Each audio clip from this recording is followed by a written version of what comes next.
It's obvious I have a little bit of a crush. I shouldn't say that. Okay, I realise it's been a bit heavy, it's not my intention. It absolutely is my intention. I make you feel these things so I don't have to. This is why I do the poetry thing. I'm going to try and remember one for you, because I'm conscious I've read a lot from my book, and you feel like an audience I can do that with, but also I want to kind of showboat a little bit. What to do. So this is for anyone who needs it. A lot of people are kind of trapped in strange relationships with people, with their family, and they don't always have someone to turn to. But this is for you if you need it. It goes like this. Your mother is a postal worker. She only writes in ceramic, swells her hand widdershins, your address, public intassiography, the last dregs of the last words to you. She promised, she never said. Your brother is an overdraft.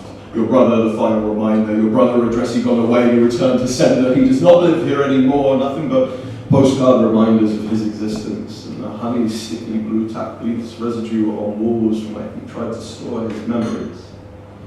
Your father is forgotten, like so many others. Your father's name is mispronounced, and you are thankful for small sympathies. His noun was an abstract that must be, and so shaped itself into words, and was left in words not said. You have so many names for yourself that you cover them. Mr. Never learned how to say no. Mr. Perpetually in probation. Mr. Can't hold down a relationship like it's choking him. Mr. Can't hold on to a job like it's poison. Stubbing out always your final cigarette in that pack that you were always quitting in ashtrays fashioned from last night's promises.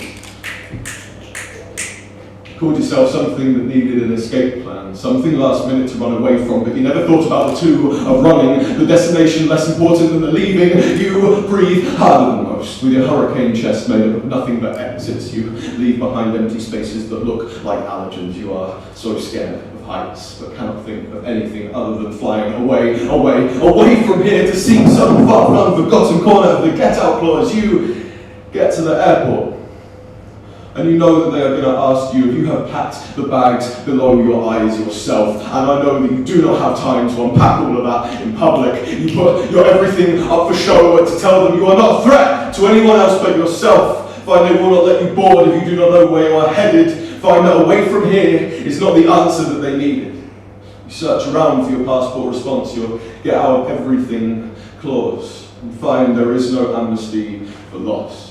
There is no embassy to protect those who declare themselves, and no nation state with your family hanging over your head like a no-fly zone, some mismanaged wish you were here that you cannot rid yourself of, and so you return. Return to what passes for home, the same journey every night. Return to find all your unanswered questions waiting in porcelain on the doormat, with this correspondence writ sour on the cage walls of your ribs. And you think to yourself, what a beautiful word the boundaries is.